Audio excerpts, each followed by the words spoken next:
going, everybody? Brad the Guitarist here.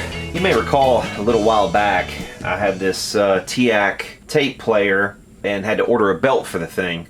Well, the belt came in a while back. I'm not even sure what I did with it now. It's around here somewhere.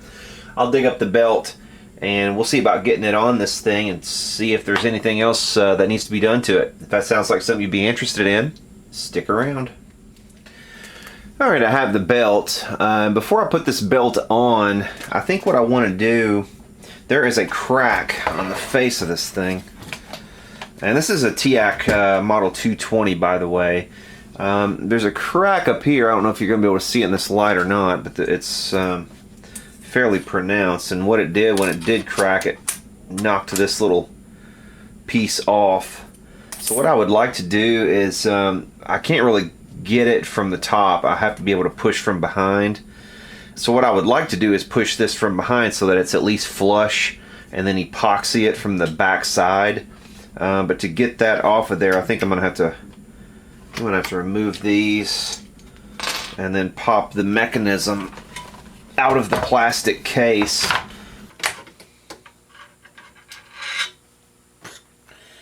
The problem with this is it's really kind of hard to see which ones of these screws actually are holding the thing on. It's kind of guesswork. Really can't see underneath it, so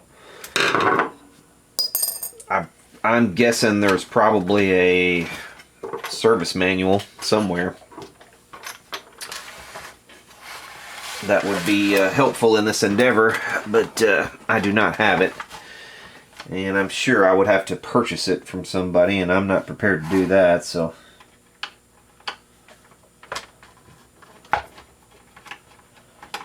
As a matter of fact, I believe I've already looked for that thing, and I did find it, I think, on eBay.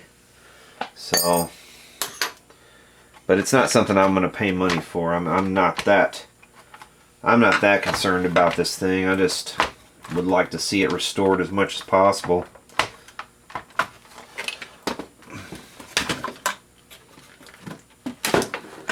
Okay, there we go.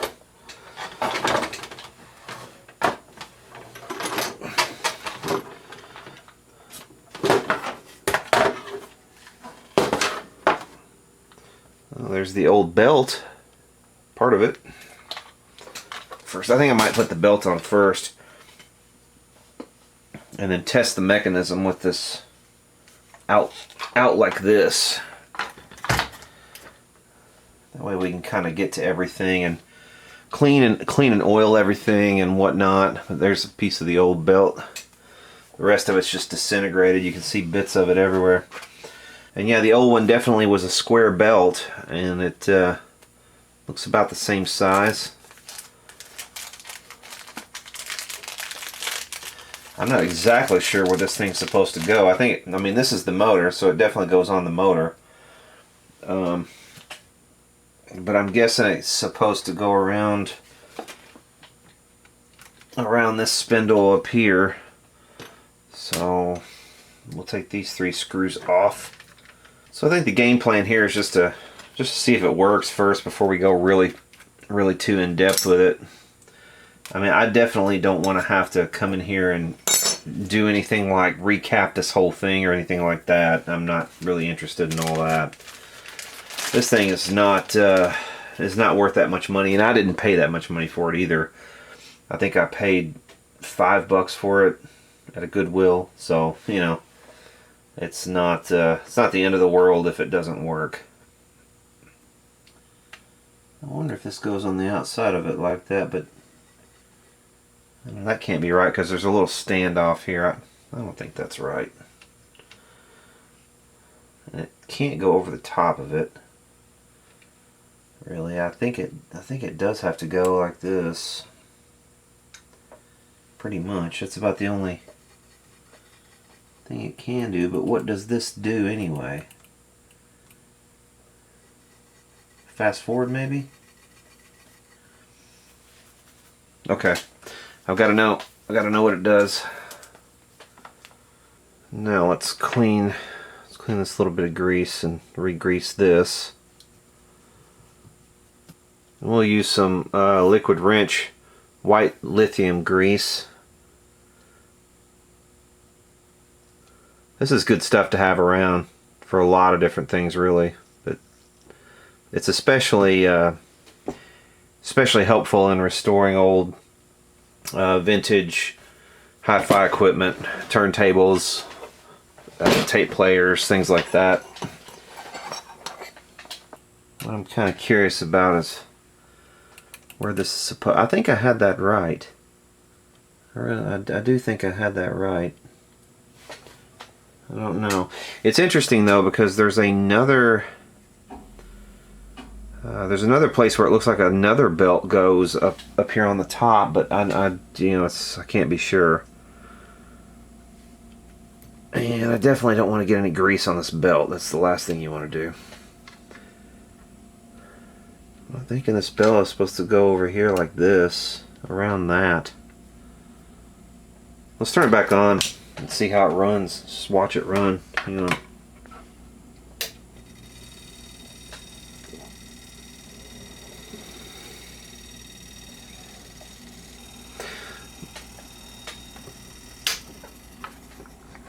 I guess let me get this triangular thing back on here.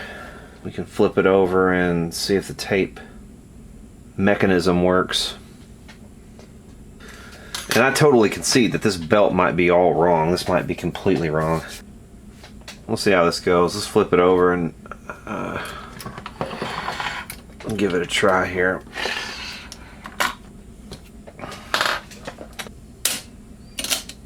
The fast forward doesn't seem to work at all, but I wonder if that has to do with, and that's going way too fast, the play is. The fast forward definitely, I'm sure, has something to do with that little white thing. Okay, so I was wrong about where the play is. This one is play, obviously, because the head has to go up. This one would be rewind, I guess, and that one fast forward, or vice versa. Let's try it one more time. Okay, so there's play. So you can see the direction it's going in. This head's going that way. I think that would be rewind, and that would be fast forward, perhaps.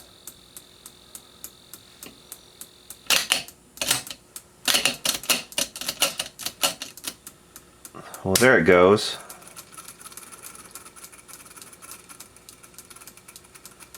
It's trying to go. Just when you push the button all the way down, it doesn't want to go. If you push it like halfway down, it goes.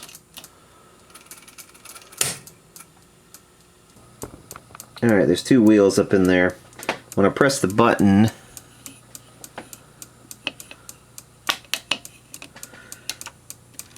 you can see kind of what happens. That wheel that's moving right there moves into the one beside it, which pushes it up against that one.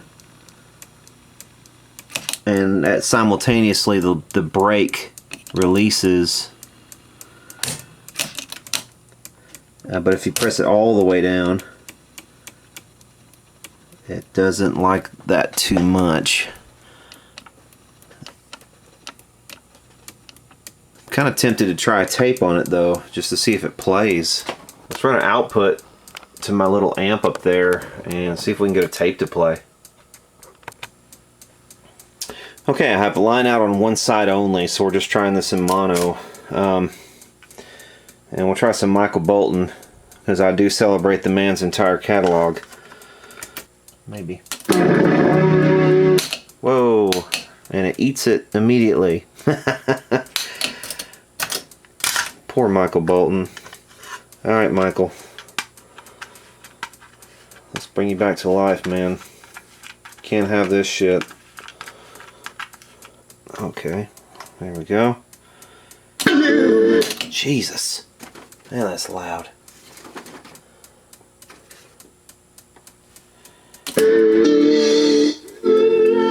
Oh, shit. Oh, come on, Michael. Don't do this to me. Come on, buddy. Come on, Michael. All right, I'm going to clean this pinch roller and cap stand a little bit. I think that might be the problem. Alright, well, let's try that again, I guess. You might even be able to see it eating the tape. Alright, Michael, I believe in you. Let's do this, buddy. It's me and you. Oh, there it goes immediately once again.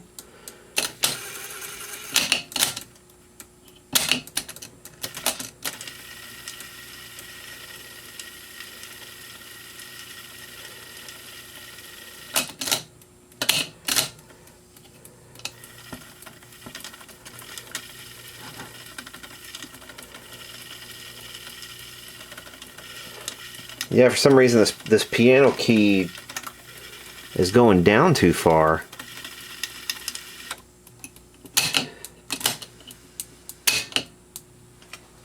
Ah, shit. Did I break the tape?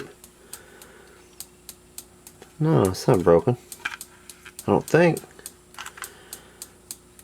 No, we're good.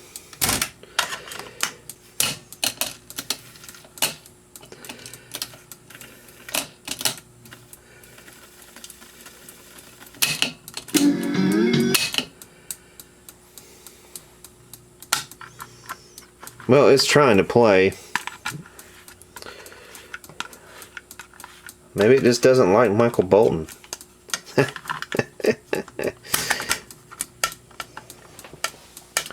I'm kind of just wondering why the pinch roller's not doing its job.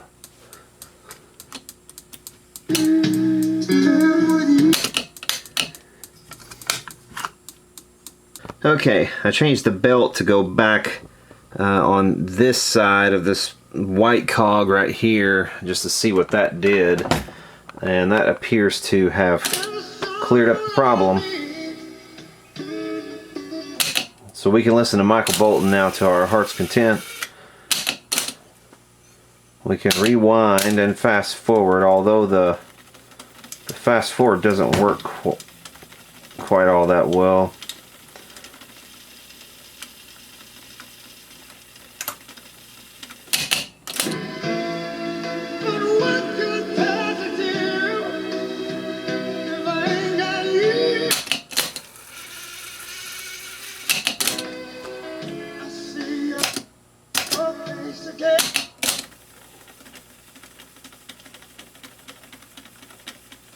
Counter's working.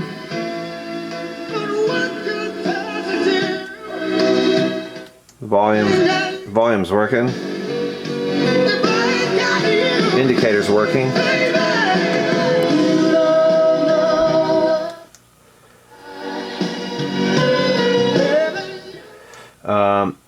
Now the other channel, let's see if the other channel works.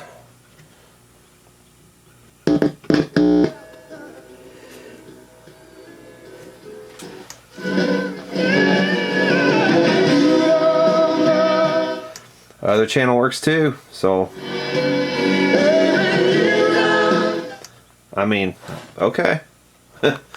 So this unit does work. Let's turn our attention to the cabinet. Okay, so I'm still having a real hard time getting this mechanism to work properly. The fast forward, or maybe that's the rewind, seems to work fine.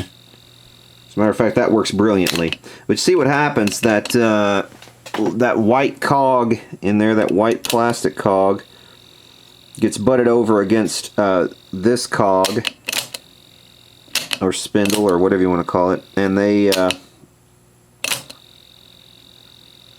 rotate. But when you go the other direction, it's supposed to transfer power through that other little thing that has rubber on it and into this one. But I think the problem is these need oil, particularly that middle one. I don't think it's doing a very good job of kind of transferring that force over to this mechanism. So what we're going to have to do is take this door off so we can get down to it. So this thing needs to come off. We've got some little C clamps. We got one over here on this side, a little C clamp. and it's spring loaded, so I'll have to be a bit careful about how that comes off of there. And there's another C-clamp over on this side, and then this door should come up and off of here. There are special tools you can get to remove C-clamps, and there's easier ways to do it, but I'm sure. But I've always had pretty good luck just using a screwdriver and popping them off. So, and you want to make sure you don't lose these, like I almost did right there with that one. Okay, and now this should just pop out of here.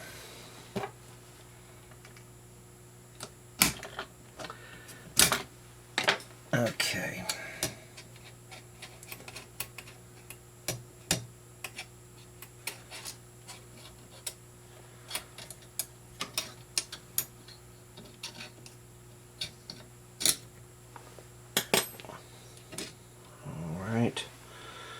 But that allows us access here so that we can hopefully clean a little bit of this up. And this one has a real tiny C-clamp. That's one of the smallest C-clamps I think I've ever seen.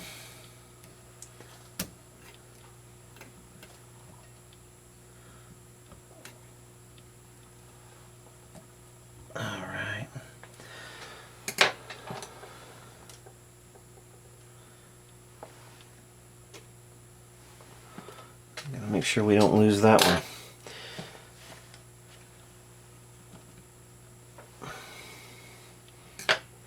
And we'll clean this up and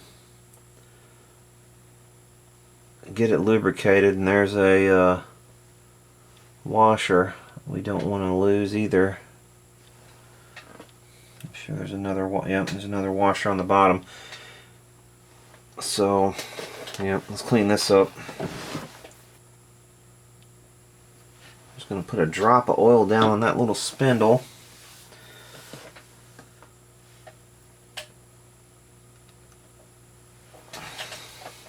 And let's get our washer back on.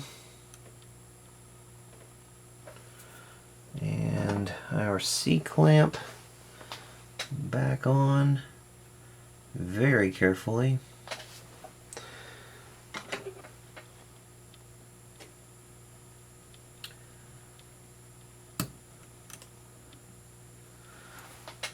Okay,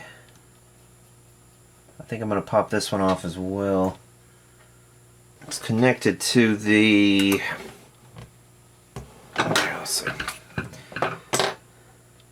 It's connected to one of the belts, and actually, in all likelihood, this second belt, the second main belt, is also going to need replacement. I don't know if I'm going to do that, if I'm going to order an exact replacement.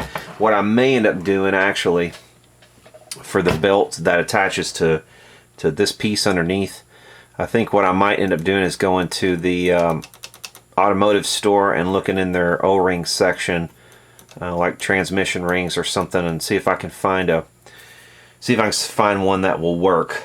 You know, take the old belts in, and I need to find one actually that's slightly less long, so that it's a little tighter, because the one that's on there is kind of worn out.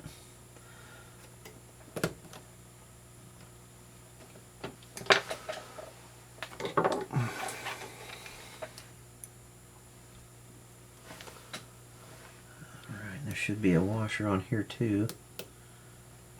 Plastic. Those get lost a lot. Whoa. Yeah, look at that. I don't know if you can see that or not. See all the little hairs that were down inside of there on that spindle? Look at that. All those little dust particles and hairs were right down inside the spindle. Had worked their way down there over the years. So that possibly could be part of the problem. Let's see.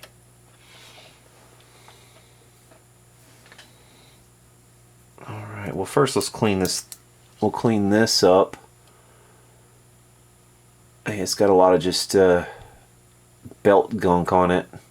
So we'll clean this up with some alcohol, and we will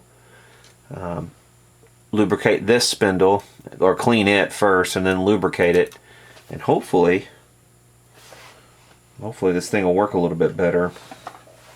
I guess let's get the door back on there. I think before I do that though, I want to grease some of these moving parts. You can see the old grease here. I just don't know why that's not going better than it is. It doesn't. It's the belt. It's got to be the belt. You see, it's, I can press. Here, I'll show you. Okay, if I press all the way down on this piano key, see, I can stop it. But if I lift up on it slightly, what it's doing is it's moving this cog underneath, this one, ever so slightly, so that it retensions that belt, and that belt gets a tiny bit more tension, and then it works. So really what it needs is it needs a rewind belt. But everything else is working okay. Everything else is working pretty much as it should. Yeah, let's lubricate a couple of these parts and then close it up, because I think we've probably spent more time on this thing than it's worth. But it's a cool unit. You know, I don't like to see things like this languishing and in disrepair. You know, it's just good if you can get them up and going again.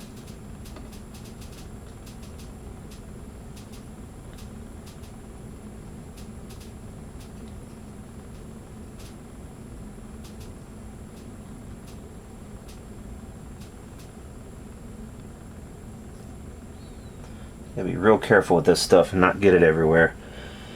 And it's easy to get everywhere.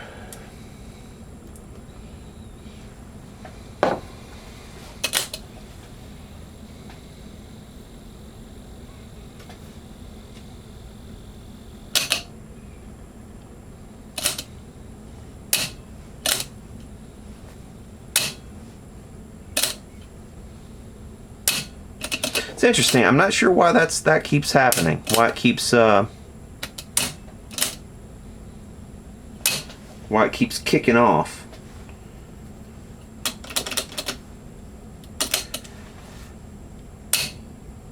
It's doing it with the play as well.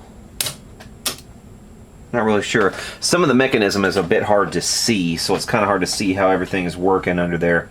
I guess a diagram might help, but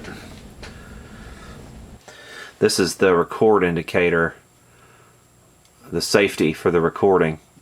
We need to definitely lubricate that. That thing is...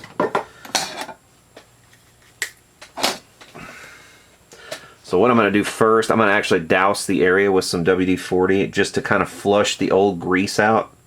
And I'll clean that off, and then we will come back in with some new grease. Before you start yelling at me about WD-40, that's all I'm using it for, is just to break it all up and to flush the old grease out. So don't flip out. And it's doing exactly what I thought it would do. I mean, grease is a great idea for parts like this, but when the grease stops working and it starts acting more like a glue than a lubricant, that's when you're kind of screwed. You would have been better off with no grease at that point. But you can see how caked on. Look how hard it is to get some of this grease. Some of this grease is really hard to get off there, so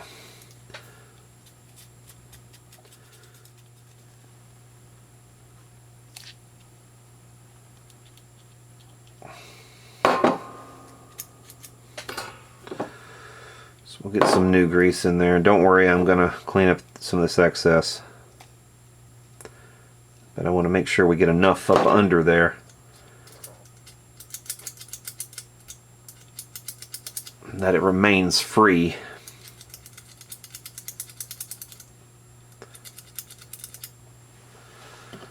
All right.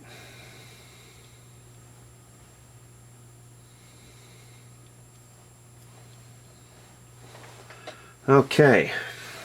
Now that's better. This isn't particularly difficult work, it's just fiddly. It's just really fiddly.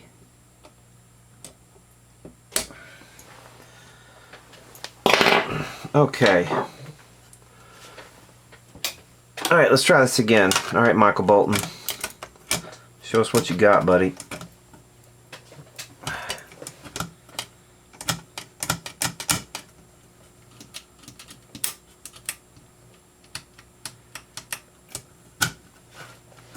I'm not sure why this isn't going down a little bit further.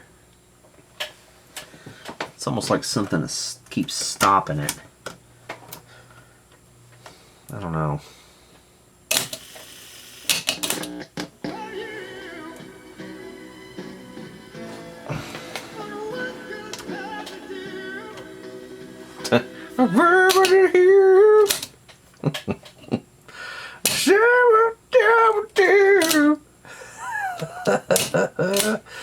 Oh, yeah, it needs a new rewind belt for sure.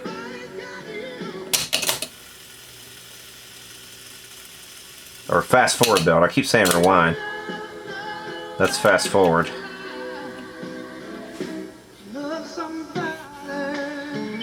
I don't want to get a copyright strike for that crap, but you get the idea. I can actually, if I had the little record tab, I could record on this too, I suppose. I guess the next step will be to go to the automotive store and see if I can find a replacement belt. Otherwise, I may have to go back and reorder an actual belt for it. But until then, it's not going to. I mean, you can get it to fast forward, but it doesn't do a great job. Okay, here first here's the outer plastic case, and like I said, we have a crack up here. I'm gonna try to fix before we put it back together.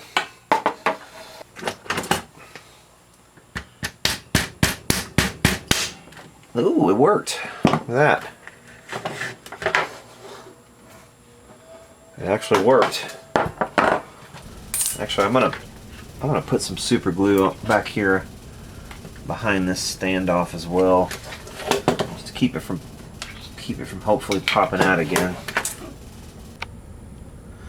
It's pretty obvious what's happened to this thing is at some point it's been dropped, and the outside cabinet has been busted.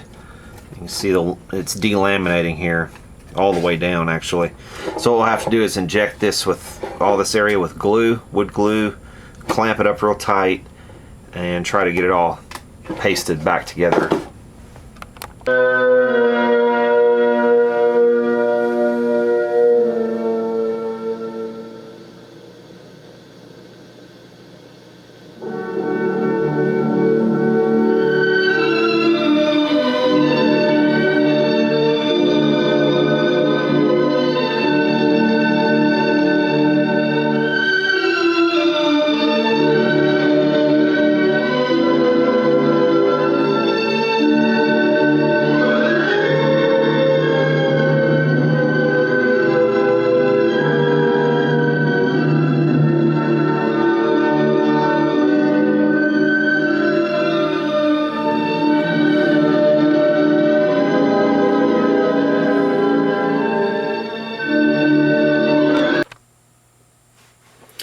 Okay, the glue on this is not completely cured yet, but it's cured enough that we can handle it. The rest of this was done some time ago, so I've glued the corner. I put the brace back in, which had fallen out when it was dropped. Fortunately, it was still inside the thing. And also have glued back all of these plies together, so shot glue in all these crevices between the plies and clamped it all back together. It wasn't perfect, but it's a whole heck of a lot better than it was. What we're going to do now is address the wood, and we're going to treat it right here especially. We had some fading. Probably it sat by a window, I would say. That's what it looks like to me. I'm going to use some of this D'Andrea lemon oil and just go over the cabinet. This is obviously a ply, but it's still going to help it to get some oil back in there. And basically what I want to do is just apply it and let it sit. Just let all the lemon oil soak in. Okay, so there's that. We'll kind of let that soak in, and then we'll reapply some more oil if we need to. When this thing broke, somebody obviously tried to compensate for a wobble that probably appeared after they dropped it with this slightly larger foot right here. But it's no longer going to be needed, I don't think, if it ever was needed. So we'll just peel that off. Oh, it's perfect. That's actually perfect. Yeah, this thing was causing the wobble. Okay, time to put the back on this thing. Na na na na na na na na na na na.